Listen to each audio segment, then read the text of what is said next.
Sitaki ufanye kazi za ndani kuanzia sasa. Namwambia atafute binti mwingine kwa ajili ya mtoto. Nitapata wapi hela ya kutuma nyumbani? Kwa sasa utaanza kufanya kazi dukani kwa mama. Asante sana Joel. Nimeumizwa na historia yako. Nitahakikisha unakuwa na maisha bora. Asante. Mama unamjua vizuri Tina, maisha yake, historia ya nyumbani kwao. Ninachojua na mtoto yupo kwao. Huyu binti kapicha mago. Unajua alishawahi kuolewa akaachika? Hayo yote hajawahi kuniambia. Huwa nahisi hayuko sawa. Tina alibeba mimba, akalazimishwa kuolewa na huyo mwanaume. Imepelekea amepata matatizo ya kisaikolojia. Leo nimeongea naye kwa kina. Ameniambia mengi, ameniumiza. Tunahitaji kumsaidia Tina. Sawa. Je, anahitaji msaada gani? Tina anahitaji msaada wa kitabibu na kazi nzuri ya kumpatia kipato. Tina itabidi aache kazi za ndani mama, afanye kazi za dukani kwako. Nani atamlea Emi vizuri? Tafuta binti mwingine wa kumlea Emi mama, Tina afanye kazi dukani.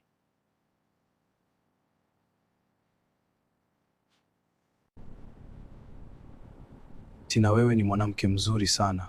Shida ndo zimeficha uzuri wako. Asante Joel. Na kupeleka hospitali. Tukitoka kuonana na dokta tutapitia Mlimani City, ununue nguo nzuri.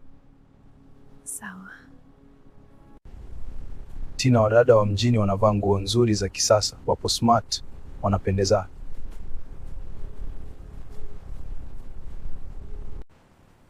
Umeusikia vizuri ushauri wa dokta? Nimwelewa. Hivi karibuni itakaa sawa.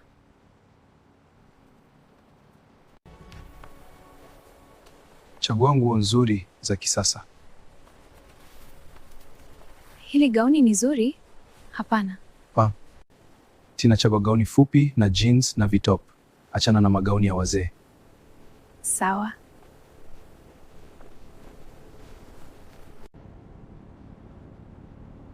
Ulishawahi kuja maeneo ya huku? Hapana. Kwanza nimeshangaa.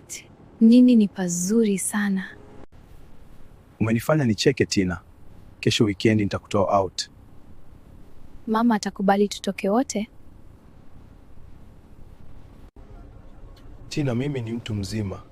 Najua nini nafanya. Kuhusu wazazi wangu kukubali, hilo niachie mimi.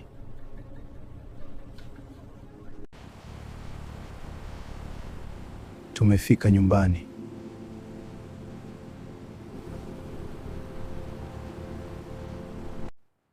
Leo tumeonana na dokta, kaongea naye, kampatia ushauri na inabidi kila wiki aende clinic.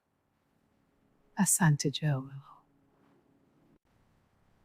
Kumuinua mtu kama Tina ni vizuri zaidi na kumfanya ajisikie kuwa sehemu ya familia yetu. Vizuri, nimefurahi. Ni vizuri umeamua kumsaidia Tina. Sawa mama, ngoja nikalale, nimechoka. Leo nakupeleka hoteli kubwa ya nyota 5. Hizi zinaonekana au? Tina, usiongee utaniabisha. Asante kwa kunitembeza. Mungu akubariki kwa moyo wako wa upendo. Usijali Tina. Tina, kuna kitu nataka nikwambie leo. Kama utaniruhusu nitasema. Sawa, niambie. Tina, wewe ni binti mzuri sana. Unastahili kupendwa na kuhudumiwa. Sawa. Tina, nataka tuwe wapenzi lakini tuta have fun, no commitment. Nina mchumba tayari anaitwa Selina.